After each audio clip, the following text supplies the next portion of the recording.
Yahoo, minasan, welcome back again with Mr. K di sini. Hunter x Hunter chapter terbaru atau chapter 393 ternyata udah keluar lagi aja kan. Padahal Mr. K baru kemarin. So, karena kita udah bahas chapter sebelumnya, jadi kita langsung gaskan aja react Hunter x Hunter chapter terbaru guys, atau versi Mr. K episode paling anyar lah. So, without continuing long again, it's time to episode anyar Hunter x Hunter. Let's go! Chapter 393 atau yang berjudul Pembujukan langsung dimulai dengan memperlihatkan pembunuh berantai dari keluarga Hailey yang muncul di hadapan para Generiodan yang sedang berada di markasnya keluarga Shaw. Ya, di momen itu sang pembunuh bayaran atau Luini yang mungkin awalnya kita kira mengincar nyawa dari para Generiodan, ternyata malah menawarkan sebuah kesepakatan untuk melawan keluarga mafia lain, bahkan hingga mengincar para keluarga kerajaan kaki. Sayangnya tentu bukan hal yang mudah untuk bisa bernegosiasi dengan Generiodan guys. Soalnya kalau kalian inget ya, waktu Gon dan Killua berhasil ditangkap oleh para Generiodan, Kurapika mencoba memberikan ancaman untuk gak ngapa-ngapain keduanya karena nyawa Chrollo berada di tangannya aja hampir diacuin oleh para Generiodan guys. Apalagi sekarang mereka yang lagi berfokus mencari Hisoka karena ada masalah yang ingin diselesaikan, malah diganggu dan diberikan tawaran gak jelas. Tentu aja Nobunaga gak pakai pikir panjang, langsung membunuh orang itu dengan sekali tebas saja. Ya, hal ini juga sebenarnya menarik untuk kita sadari. Soalnya kalau kalian udah mulai lupa-lupa dikit ya, nih Mister kayak ingetin lagi kalau di arc perwarisan kali ini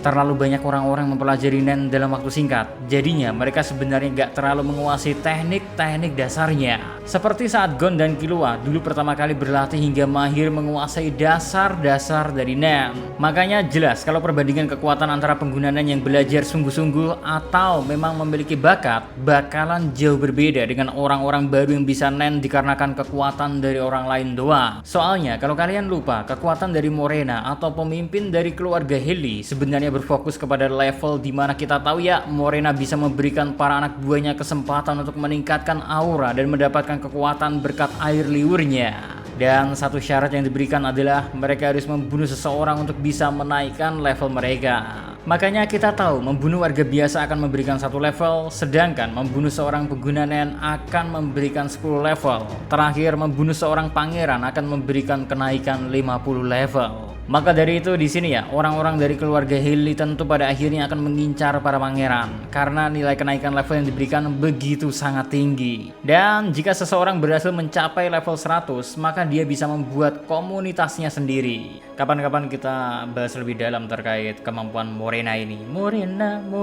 malah nyanyi.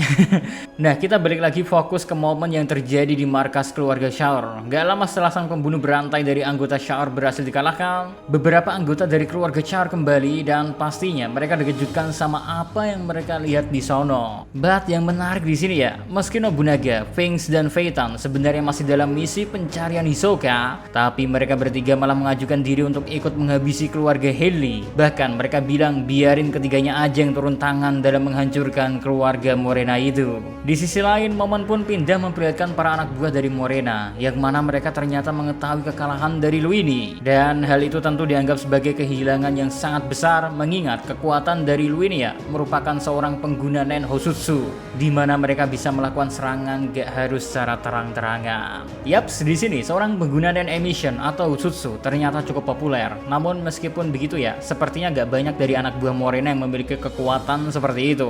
Terus satu catatan lagi, tadi Mr. K udah jelasin tentang sistem leveling dari kekuatan yang diberikan Morena kepada anak buahnya guys. Nah, kekuatan Nen baru bakal didapetin oleh seseorang ketika mereka menyentuh level 20 terlebih dahulu. Makanya di sini banyak yang belum memiliki kekuatan Nen karena mereka belum menyentuh level minimalnya. Well, selain membutuhkan penggunaan Nen Hosutsu sebagai penyerang dari jarak jauh atau berarti bisa melakukan serangan secara sembunyi-sembunyi, hal ini juga ternyata dibutuhkan oleh rombongan yang ingin mencoba melawan kembali Hinrik, karena mereka yang udah mengetahui tentang kekuatan Hinrik dan kesulitan melawan burung yang dibawa oleh sang underboss dari keluarga Shiyue ini.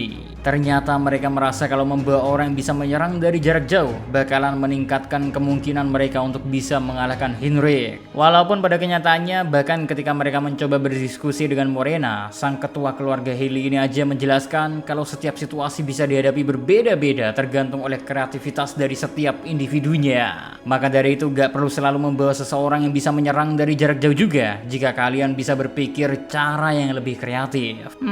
Hal itu tentunya bakalan bisa digunakan saat ingin melawan Henrik yang menggunakan burung yang bisa berubah menjadi borgol. Sementara itu momen pun kembali berpindah. Sekarang kita dikasih lihat bagaimana Zakuro dan Lin ternyata keduanya masih hidup. Dan ketika Lin sudah bangun, Hisoka sebenarnya udah gak ada. Karena sebenarnya Zakuro juga sempat ingin membawa Hisoka untuk bertemu dengan atasan di keluarganya. Namun seperti pengakuannya, kalau Hisoka mengajak dia untuk menonton film, dan ketika Zakuro bertanya film apa yang ingin ditonton Hisoka, Zakuro malah diajar dan berakhir tidak sadarkan diri. Ya, di sini keduanya akhirnya sadar kalau mereka bukanlah tandingan Hisoka. Maka dari itu mereka berdua berniat untuk melaporkan hal ini kepada Henrik. Di sini ya, setelah Zakuro melaporkan hasil temuannya tentang Hisoka kepada Henrik, akhirnya Henrik pun pergi untuk menemui Hisoka yang sedang berada di tempat pemutaran film. Dan yang menarik di sini ya, ternyata alasan mengapa Henrik mencari Hisoka selama ini, dia ingin menawarkan suatu penawaran, di mana Hisoka pindah ke lantai 1 terlebih dahulu karena dia sudah menyiapkan kamar di area VVIP dan Henrik ingin Hisoka untuk tidak mengganggu hingga konflik keluarga Hailey dan Char selesai terlebih dahulu. Ya, di sini buat yang belum mengerti sebenarnya, simpelnya keinginan dari keluarga Shiyu dan Char hanya keseimbangan di antara keduanya. Namun apa yang dilakukan oleh keluarga Hailey malah bertentangan dengan hal itu, sehingga kedua keluarga itu pun mau gak mau saat ini mencoba menghabisi keluarga Hailey. Namun karena kondisinya keluarga Char sedang bekerja sama dengan Gene Ryodan, makanya di sini ya Henrik mencoba bernegosiasi dengan Hisoka. Soalnya kalau aja Hisoka bertarung dengan Gene Ryodan yang berada di sisi keluarga Char, maka Hisoka Sarga langsung akan menjadi musuh. Yang mana hal itu sebenarnya sangat ingin dihindari oleh Henrik sendiri, karena bahkan sang underboss dari keluarga Shiyu ini aja bilang kalau kekuatannya bahkan gak bisa disetarakan dengan Hisoka maupun para anggota Gene Ryodan. Malah kalau diizinin ya, Henrik lebih ingin menonton pertarungan antara Hisoka itu. Karena gini-gini ya, dia adalah fans dari Gene Ryodan. Ya, entah apa yang mendasari keputusan Hisoka untuk setuju, padahal dia aja ngedengar kalau Henrik lebih menjagokan Gene Ryodan, tapi Hisoka pada akhirnya setuju dengan tawaran Henrik dengan satu syarat. Dia tetap akan mengganggu kalau para Gene Ryodan yang menyerang atau datang terlebih dahulu. Well, udah beres bernegosiasi dengan Hisoka, Henrik bersama dengan wakil ketua dari keluarga Char akhirnya bertemu dengan Kopral yang udah menyetujui untuk membongkar tempat persembunyian dari keluarga Hailey. Soalnya, seperti yang udah dijelasin di chapter sebelumnya, kalau sang Kopral bisa mengetahui lewat pekerja yang sebelumnya memberikan informasi, dan karena semua ruangannya harusnya memiliki tata letak yang sama, kamar yang ada di depan mereka semua saat ini harusnya gak memiliki tembok. Jadinya kalau nanti saat dicek kamar ini memiliki tembok, jelas sudah kalau kamar yang mereka curigai sebagai markas dari keluarga Hailey emang benar adanya. Nah, pintarnya di sini ya, baik Henrik dan keluarga Shiyu maupun wakil ketua dari keluarga Char, keduanya memilih untuk sang Kopral terlebih dahulu lah yang mengecek pertama. Karena secara logika aja, belum tentu ada kepastian dari informasi yang dia berikan. Makanya keduanya tentu gak mau ambil resiko untuk masuk terlebih dahulu. Belum lagi kalau ada resiko penyerangan dari dalam kamar kan. Setidaknya resiko itu bisa terkena dahulu ke sang Kopral yang berniat membocorkan informasi. And bener aja sih, meski cuma ada seorang pria tua yang terlihat seperti warga sipil, yang mana dia bahkan bilang kalau dia tidak menyembunyikan apa-apa. Namun secara singkat tiba-tiba aja sang Kopral yang masuk ke kamarnya menghilang dalam waktu singkat. Ya, hal ini tentu membuat kewaspadaan dari Henrik dan Kenwang tentu meningkat, sehingga Henrik aja mengecek dahulu dengan melemparkan sebuah pisau untuk mengetahui apakah semua benda yang masuk akan langsung menghilang atau bagaimana.